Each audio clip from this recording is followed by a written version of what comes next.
Aminata Touré of Senegal was born when the republic was still shaking off the dust of colonial chains. It was a nation where power speaks French and corruption dons custom suits, a land filled with politicians where truth often fades behind closed doors.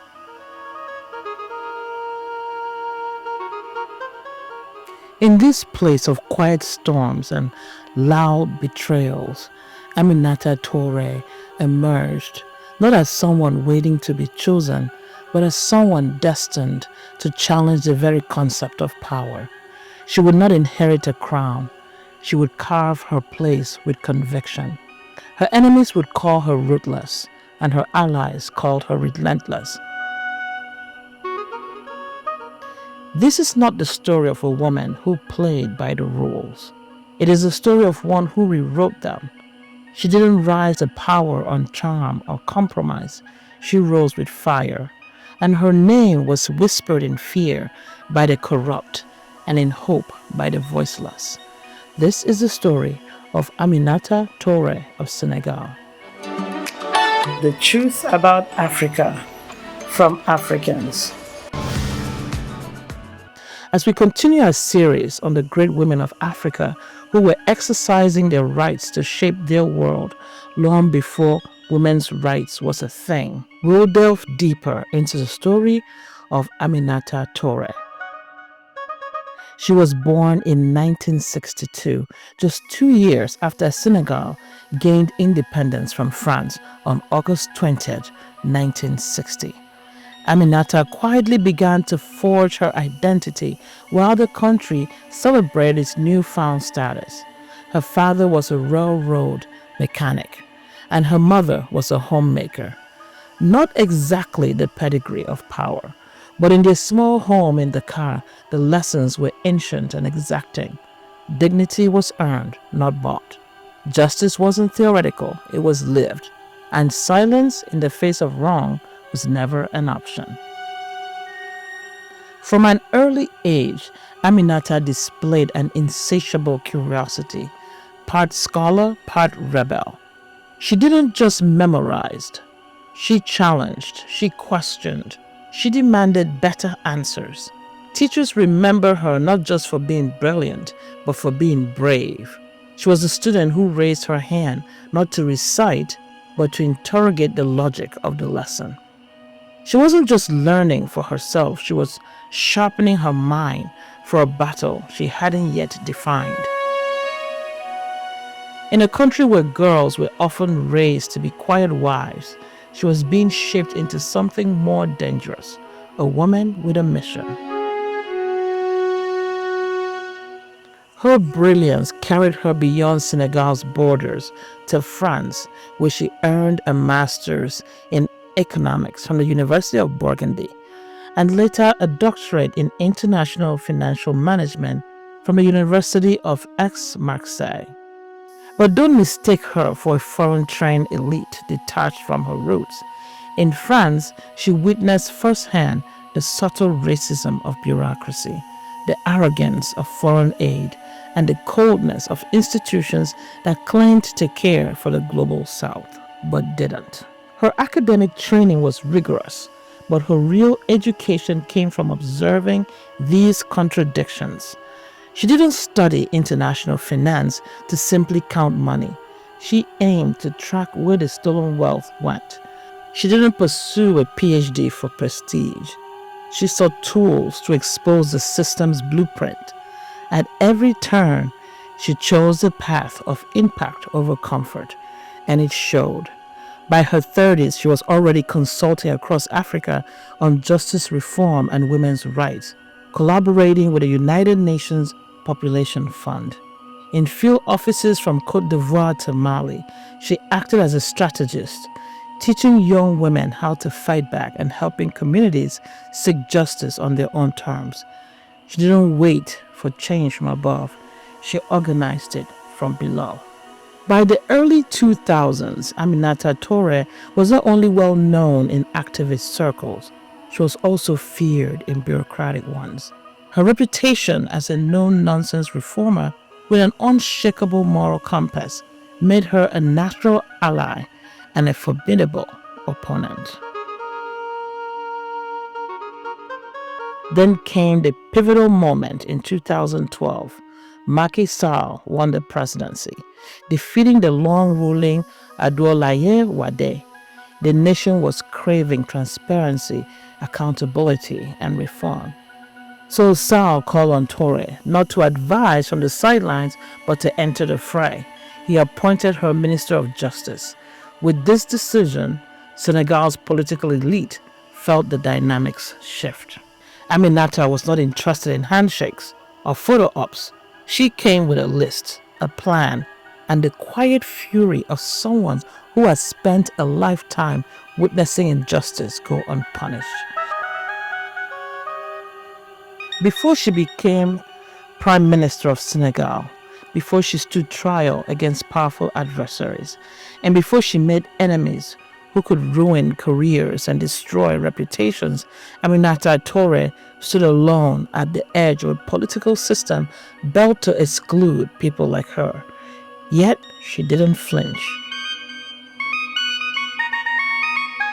There are moments in politics when the air changes, when handshakes turn into courtroom summons, and campaign promises are no longer just poetry. This was the case in Senegal in 2012. Senegal did not just elect a new president, it elected a reckoning. When Macky Sall walked into the presidential palace, flanked by his team of loyal reformers, one figure cast a longer shadow than the rest, not because of her stature, but because of her intent. She was the one with the ledger, the names, and the courage to declare, quote, "No one is above the law, not anyone," end quote. Aminata Touré wasn't appointed justice minister to play politics. She was appointed to blow the doors off the vault. And that's exactly what she did. It didn't take long for the car to feel the heat. As Minister of Justice, Aminata was handed a portfolio that most would treat as a ceremonial baton. Instead, she wielded it like a blade. Her first order of business? Clean house. And not just metaphorically.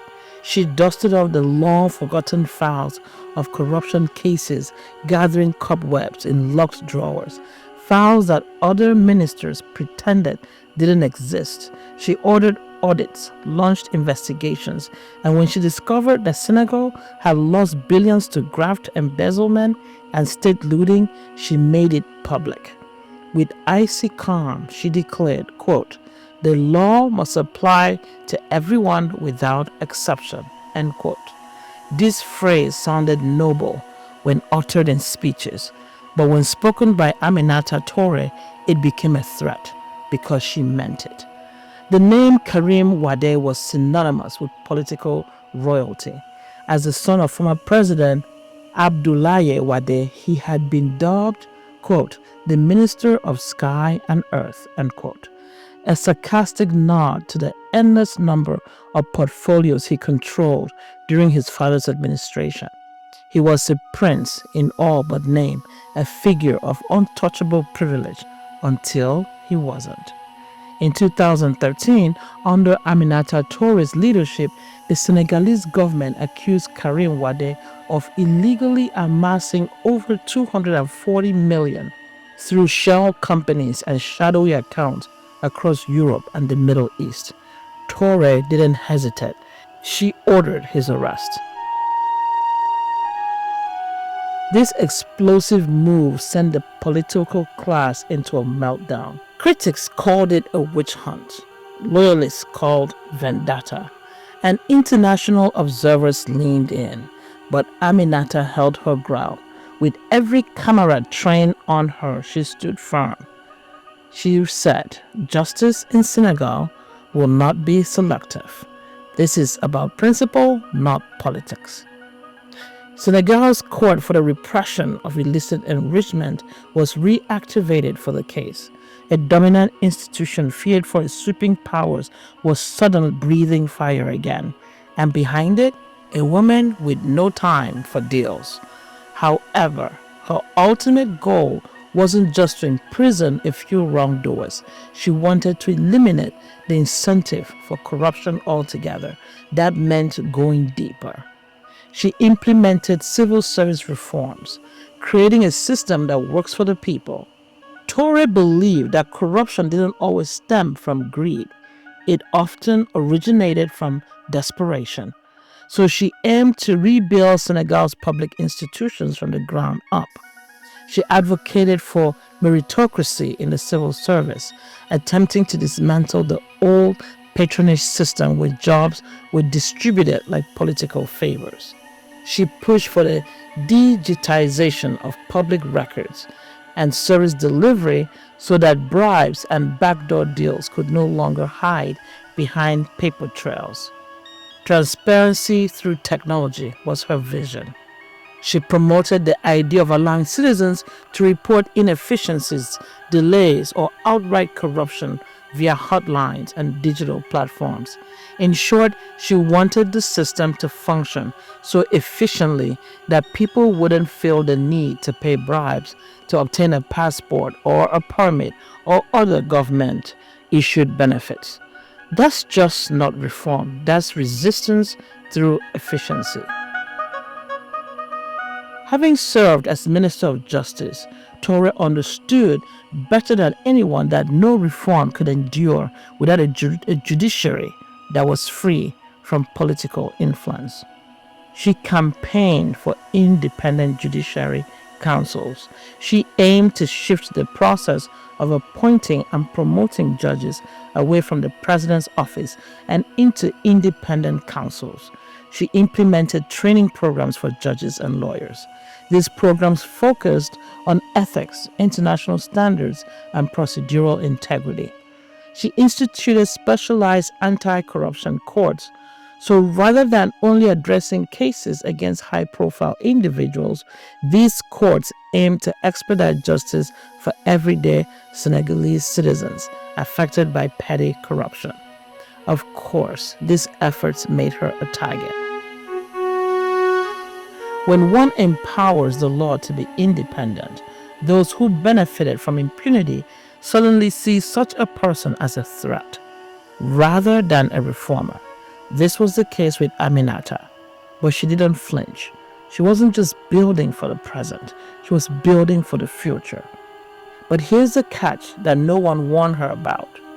And that is when you fight corruption in a system built by the corrupt, you eventually find yourself surrounded.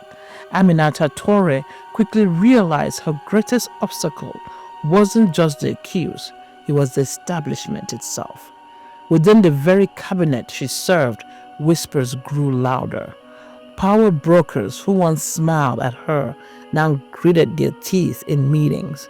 She was labeled too aggressive, too ambitious, and too disruptive. Translation, she was doing her job. Even President Macky Sall, once her biggest supporter, began to flinch under pressure. Foreign governments, investment lobbyists, and all political patrons all had stakes in the old system.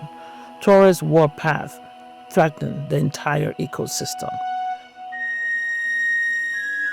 By mid-2013, Aminata Touré had accomplished what few dared to try in post-colonial Africa.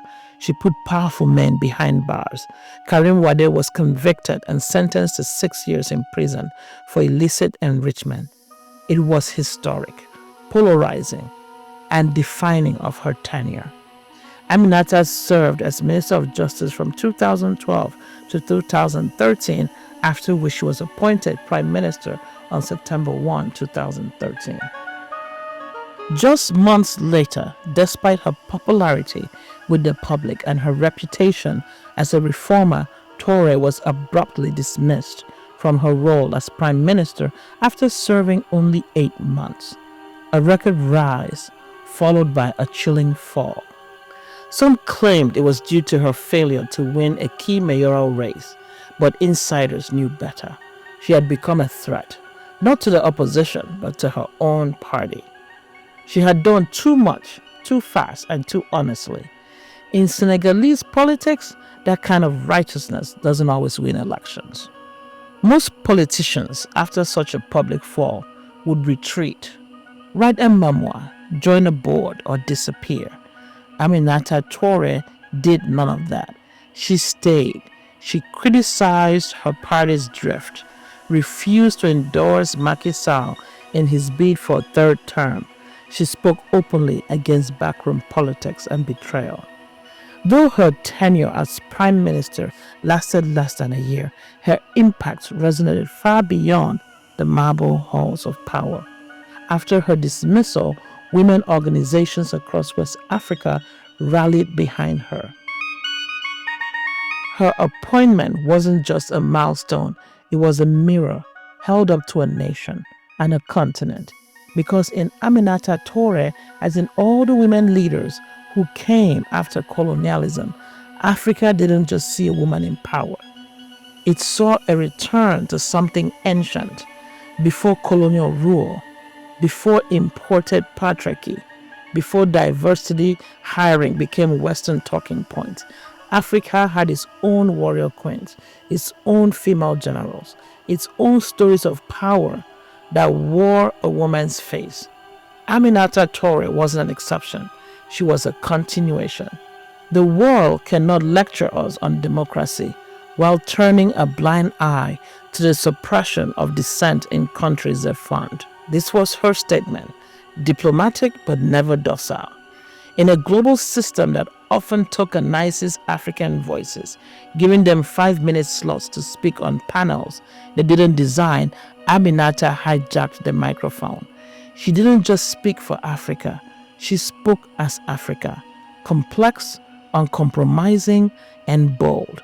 Whether in New York, Nairobi, or Dakar, she was never just representing herself. She carried centuries of silent wisdom. That was Aminata Touré. If you found this story powerful, don't forget to like, subscribe, and drop a comment. Which other lost queens of African history do you want to see next? Let's uncover them together.